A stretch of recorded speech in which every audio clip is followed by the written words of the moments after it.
All right. So I have a couple of quick questions myself, and then we have some clinical case scenarios for you to see if we have time to go over those, but we'll try our best. But a couple of quick questions I have is, um, how long does a patient need to take anticoagulation after they get ablation? I understand that they have to continue for a while, and why is that the case? So the issue with when you do an ablation, you're actually creating, you're burning, cauterizing tissue in the left atrium, and that erodes the endothelium, and that we typically do at least 2 months of anticoagulation, and that's irrespective of Chad's VASC. It has nothing to do with the underlying risk factors. This is simply to prevent procedure-dependent strokes. What we don't want is to do our nice job at ablating the pulmonary veins, creating this nice circular lesion, get rid of the AFib, mechanistically get rid of the electricity in the veins, and then have a little clot forming in the area where we ablate. So we do the procedure on anticoagulation plus heparin, and the patient gets 3 months, in most practices, at least in my practice, of anticoagulation after that. So, in other words, if a patient presents with a recurrent GI bleed, he will actually not be a candidate for ablation. Ablation is out of the question. Yeah. What about Watchman device? So the Watchman, by the book, as it was studied in the clinical trial, requires 45 days of post-implant warfarin. 45 days. And that is why when the FDA approved it, it specifically says the indication is patients that are suitable for warfarin, but that choose not to take it.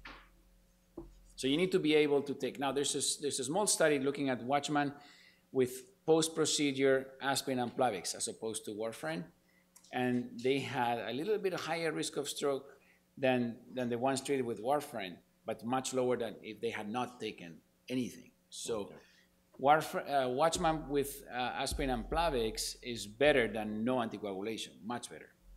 Excellent. So we have a couple of, actually probably 3 case scenarios, and we would like to learn from you, how would you take care of it if this patient is referred to you? So 75-year-old female, past medical history of hypertension, diabetes, and CAD.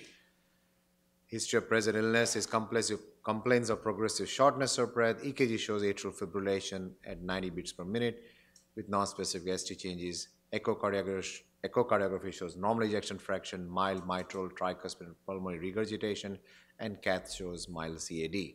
So this patient has AFib at 90. So this is the first time we see the AFib on this patient. Yes. So this is a very common scenario. First priority, stroke protection. You do not want to have to deal with this patient coming or calling you because they can't speak or whatever.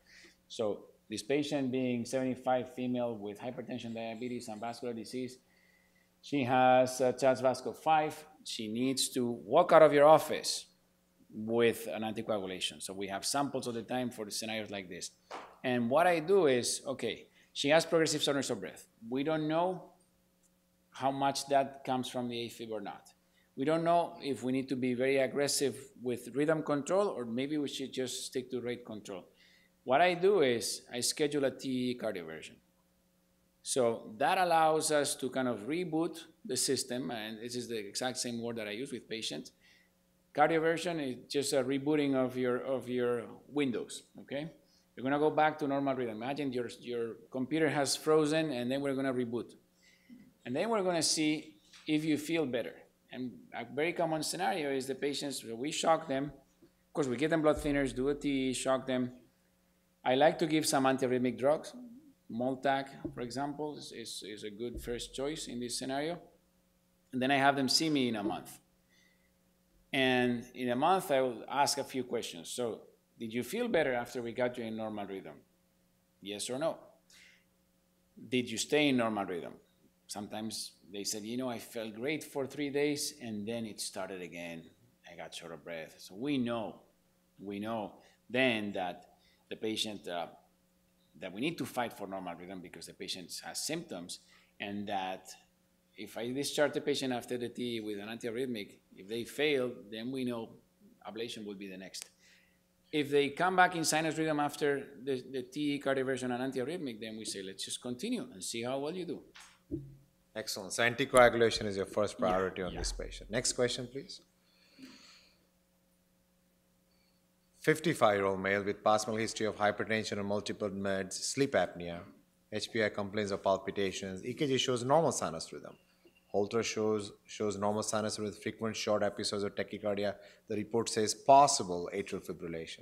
Echo is normal with left atrial enlargement and mild mitral and tricuspid regurgitation. Yeah, so the issue is this possible atrial fibrillation. So those cases require very detailed review of the Holter. But this case illustrates one very important thing. We know that AFib doesn't happen just randomly on people. I like to divide two kinds of AFib, besides the classification that I told you earlier.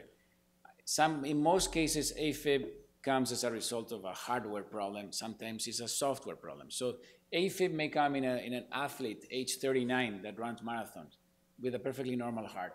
That's a software problem. Everything is fine with their heart. But when you take a 55-year-old that's probably obese, that has sleep apnea, then you know, if you look at an echo, they're going to have left atrial enlargement for sure, even if it's not reported, but it's there reported. So there's some structural basis for their AFib.